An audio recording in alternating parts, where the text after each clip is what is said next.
Brunner America के वैज्ञानिक थे और यहाँ पर हम ब्रूनर का संज्ञानात्मक विकास का जो सिद्धांत है उसको पढ़ने जा रहे हैं। जो ब्रूनर का संज्ञानात्मक विकास का सिद्धांत है, इसके कुछ अन्य नाम भी हैं जो एग्जाम में पूछे जाते हैं। पहला है आधुनिक संज्ञानात्मक सिद्धांत। ध्यान देना, संज्ञानात्मक के सामने आधुनिक लगाया हुआ है। आधुनिक संज्ञानात्मक सिद्धांत। दूसरा है खोजपूर्ण अधिगम सिद्धांत यानी डिस्कवरी लर्निंग थ्योरी। इसी को संज्ञानात्मक अधिगम सिद्धांत के नाम से भी जाना जाता है और पूछताछ आधारित निर्देश विधि भी इसी को कहा जाता है। तो यहाँ से देखिए, संज्ञानात्मक विकास का सिद्धांत बहुत फेमस जीन पियाजे द्वारा हम जानते हैं।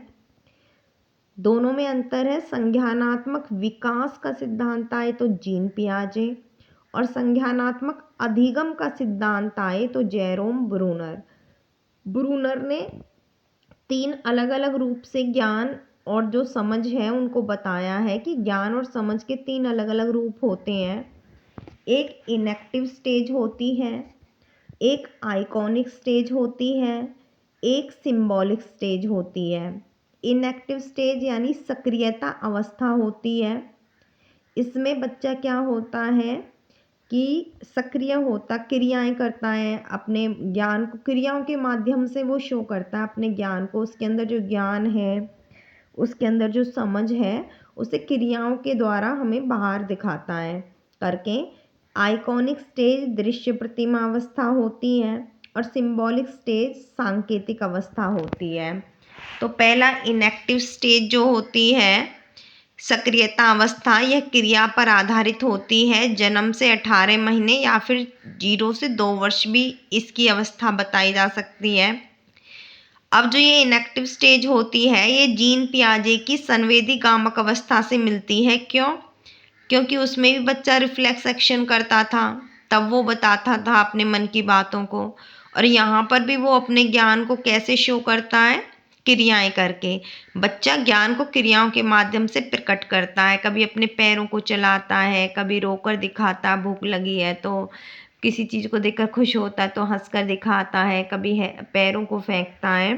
तो इस तरीके से वो अपनी क्रियाओं के माध्यम से अपने ज्ञान को क्या करता है? प्रकट करता है। तो इनएक्टिव स्टेज में हमें यही बात ध्यान रखनी है कि बच्चा अपने ज्ञान को क्रियाओं के माध्यम से प्रकट करता है। और एक हमें याद रखना है, यह जीन पियाजे की किस अवस्था से मिलती है? संवेदी गामक अवस्था से मिलती है। सेकंड है आइकॉनिक स्टेज।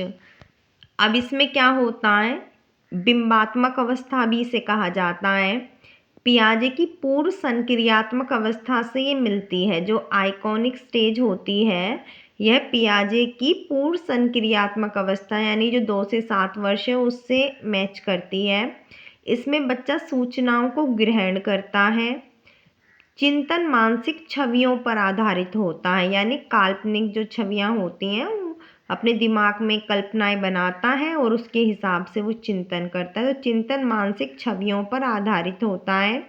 अगर ब्रूनर की आइकॉनिक जो स्टेज है उसे जीन पियाजे से कोरिलेट करके पूछे तो हम क्या कहेंगे कि ये कहाँ से 0 से 12 वर्ष तक आइकॉनिक स्टेज को बताएंगे। ठीक है, वैसे 2 से 12 वर्ष बताएंगे। और हमें पता है कि जो जीन पियाजे है उसकी 2 से 7 वर्ष होती है, जो होती है पूर्व संक्रियात्मक।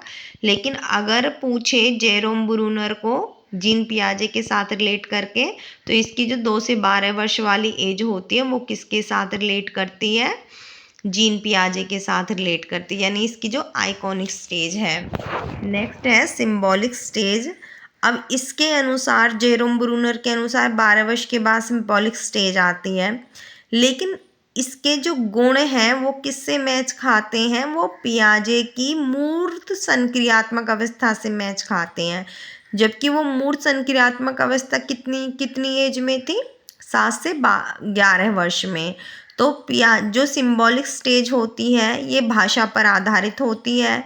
इसमें बच्चा अमूर्त चिंतन करना शुरू कर देता है और ये पियाजे की मूर्त संक्रियात्मक अवस्था से मिलती है।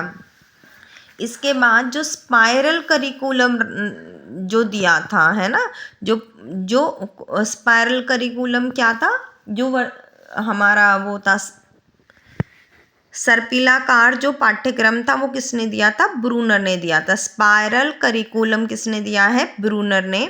और जो स्कैप फोल्डिंग शब्द है वो सबसे पहले किसने दिया था, वो भी ब्रूनर ने दिया था। ये दोनों मोस्ट इंपॉर्टेंट क्वेश्चन है। स्पाइरल करिकुलम और स्कैप फोल्डिंग नामक जो शब्द दिया था वो सबसे पहले किसने दिया था, ब्रूनर ने। वैसे स्कैप फोल्डिंग को हमने पढ़ा कहाँ पे है, हमने इसे लेव-वाइगोत्स्की के जो था ZPD वाला जो है चैप्टर, उसमें पढ़ा था। लेकिन जो ये स्कैप फोल्डिंग शब्द था ये दिया सबसे पहले किसने था, ब्रूनर ने।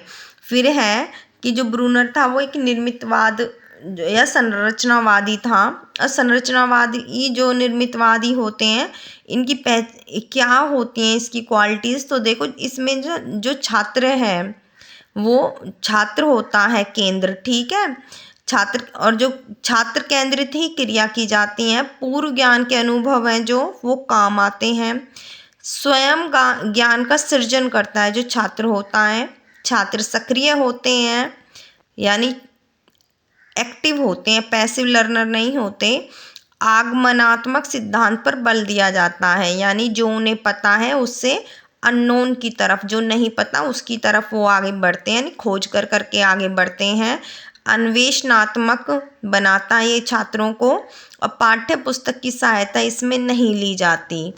फिर यहाँ पे ये 3 शब्द और दिए हुए हैं, इन्हें और देखिए कि जो संज्ञानात्मक निर्मितवाद है वो किससे रिलेटेड है, पियाजे से।